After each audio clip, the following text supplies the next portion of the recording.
Good morning, students.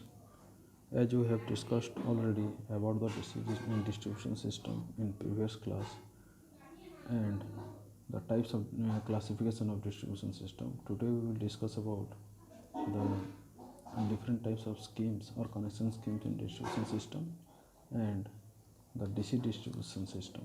Okay, so let's start from the schemes of the distribution system or connection schemes of the distribution system.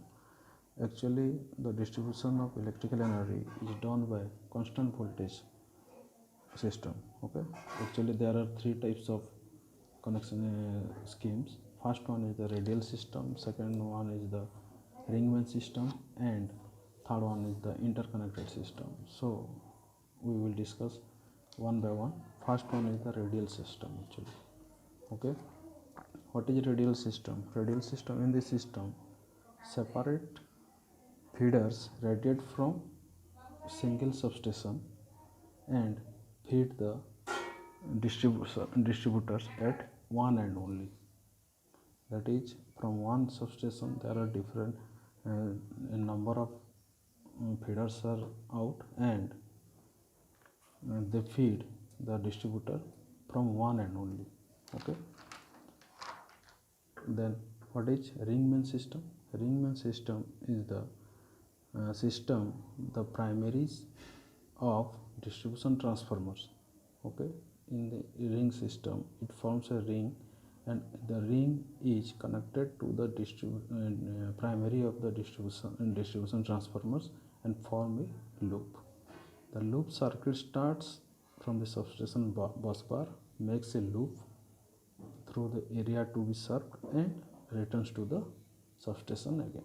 Okay, and third one is the interconnected system. What is interconnected system? When the feeder ring is energized, okay, by two or more than two generating station or substation, it is called interconnected system.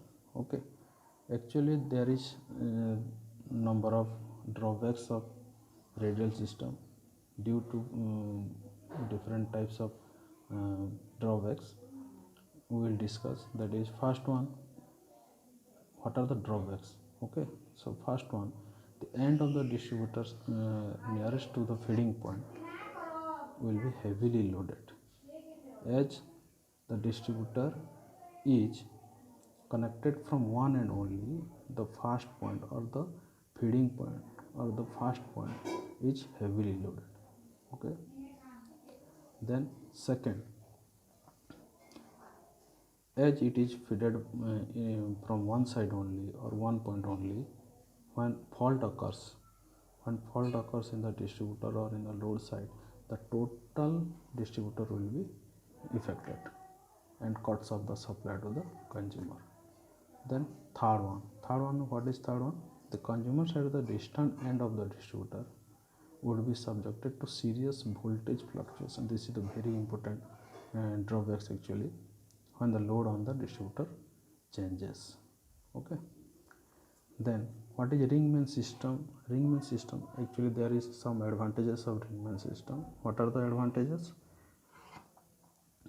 Less voltage fluctuation, as voltage fluctuation was greater in the case of radial system, but here in ringman system the voltage fluctuation is very less. Then second one is second advantage is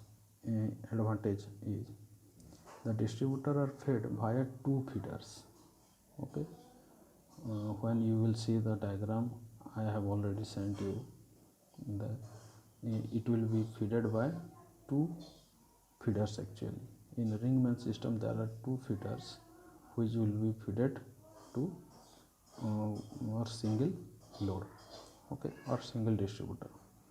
That then third one is the interconnected system. It has also advantages actually. And what are the advantages? First, it increases the service reliability. Okay, we can trust it. And second one, the system reduces the reserve power capacity and increases the efficiency of the system. Why? as it is feeds any area of feeder with both the generating station at a time, because if one generating station will be failure, then second one will work. So continuously no voltage interrupted. Okay, then next is DC distribution. We will discuss about the distributors. What are the types of DC distributors? What is DC distribution? Actually, how we can get DC? Now at time we will get DC from AC. How? By converting it AC to DC by using some converters like mercury arc rectifiers, rotary converters, or motor generator sets, etc. Okay, these are used to convert AC to DC. Then let's discuss about the types of DC distributors. Actually, there are 4 types of DC distributors. First one is the distributor fed at one end. Second one is the distributor fed at both ends, and third one distributor fed at the center, and fourth one is the ring distributor. Okay, distributor fed at one end means that is the distributor fed at one side. Okay, a distributor has 2 sides, starting point and ending point. So one end will be fed. Then distributor fed at both sides, and the distributor will be fed in the first and end point in both sides. And third one is the distributor at the center. Okay, so we will discuss it elaborately. Okay, in the next class we will we will discuss about the how we can calculate one by one the distribution system, or actually the minimum voltage, where is the minimum voltage is happening.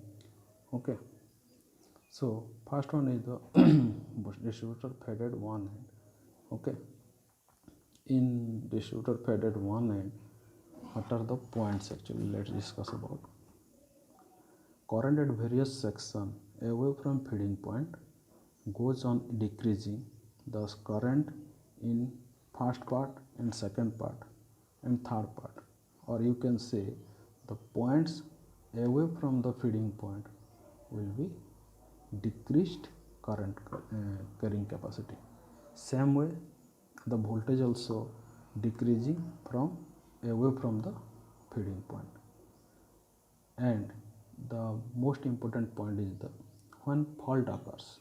When fault occurs, totally the total distributor will be separated out by your current or voltage. So continuity of supply is interrupted. Okay. Second one is the distributor fed at both ends. What happens? It has also advantages, because in one end there are some drawbacks are there, limitations are there, but in distributor fed at both ends there is some advantages. If a fault occurs on any feeding point of the distribution, the continuity of supply is maintained from the other feeding point. So the power interruption in this case is minimum chance. Second one, in case of fault on any section of the distributor, the continuity of the supply is maintained from the other feeding point. Okay, as I told you.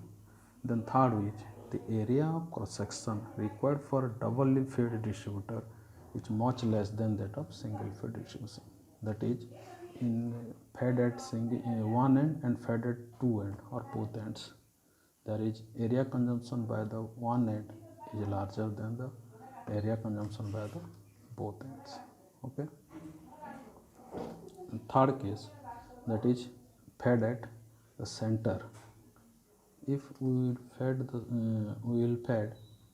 at the center, it will behave like that two distributors are fed at a common point, that is in the middle point. Okay. And fourth one is the ringman system. What is in ringman system?